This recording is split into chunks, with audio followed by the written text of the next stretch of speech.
Mr. McMahon is dead, guys. That is it. He's fucking dead. Rest in peace. Undertaker didn't even tombstone him. It was the car, the limo. He jobbed out to the limo. The limo laid the smackdown on his ass. Maybe it was Kane. How come Kane's not actually being identified as prime suspect? I mean, see if you're thinking of fires and explosions and burning.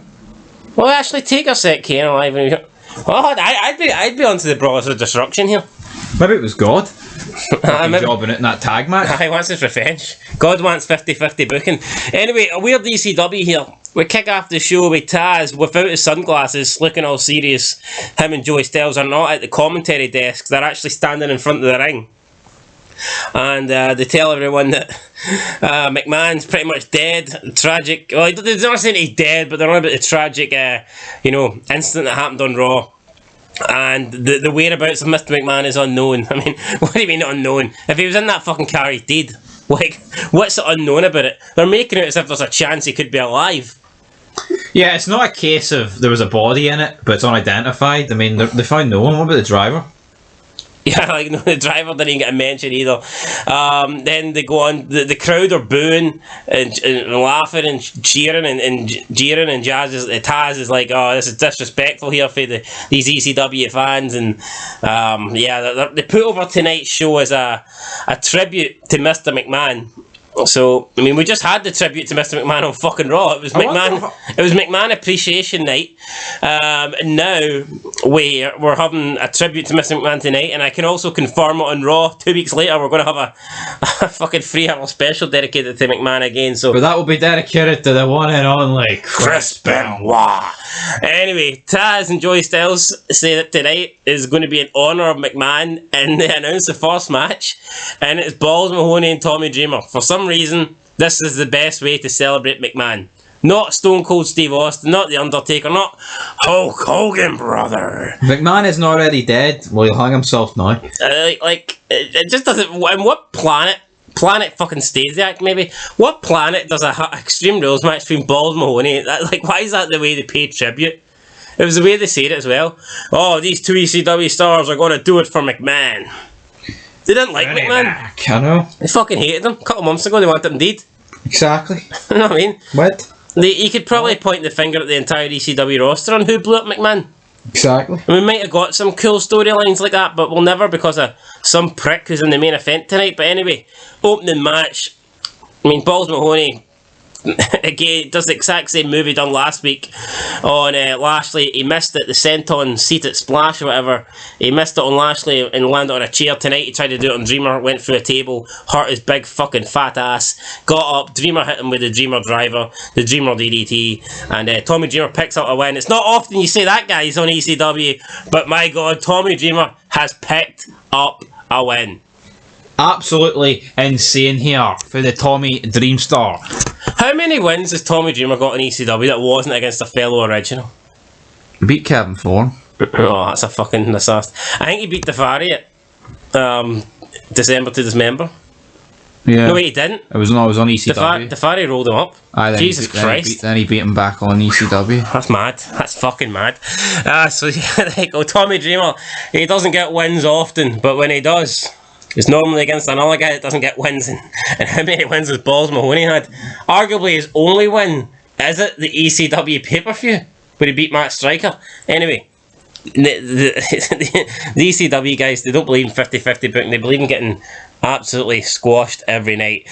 We then went on, speaking of squash, we then went on to, throughout the night, Taz and Joey Styles kept showing us clips for Raw.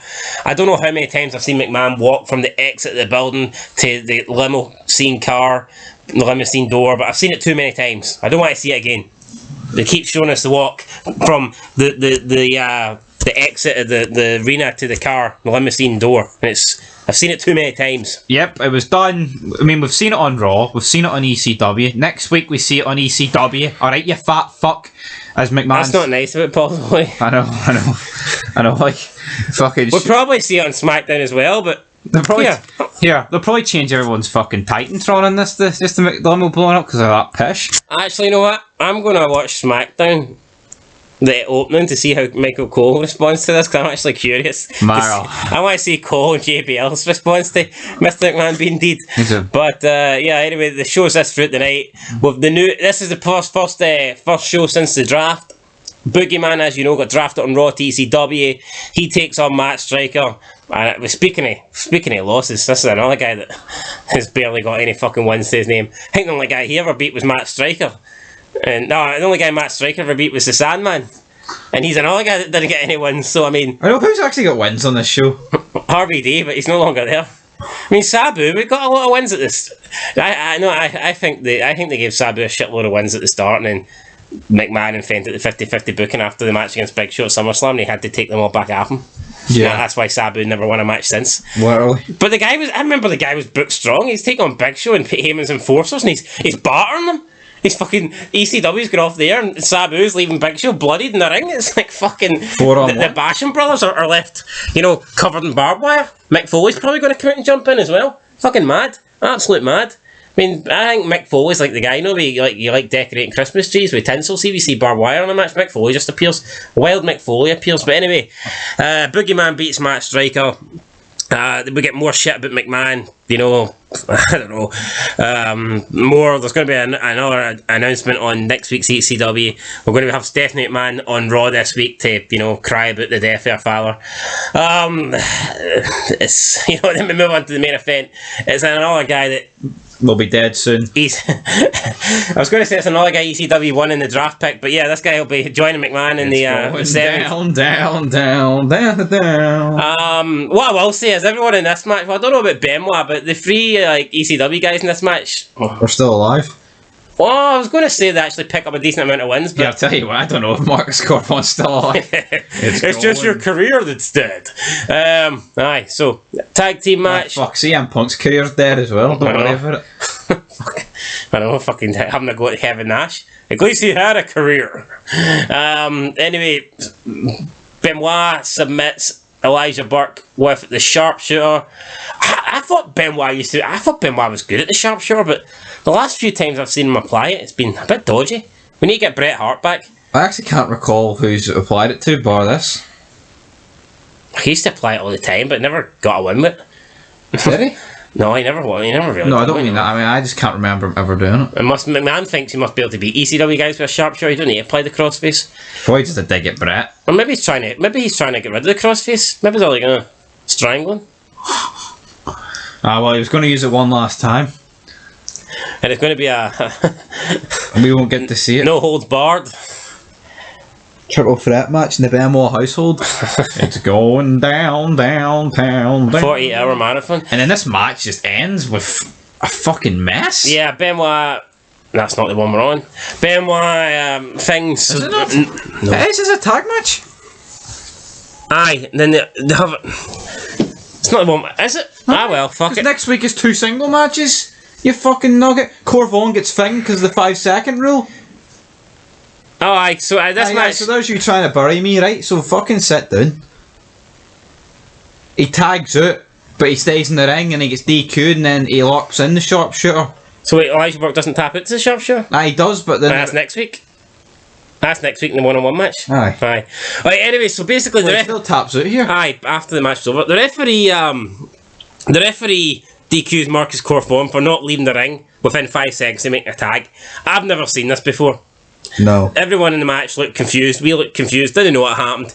Then Benoit thought, fuck it.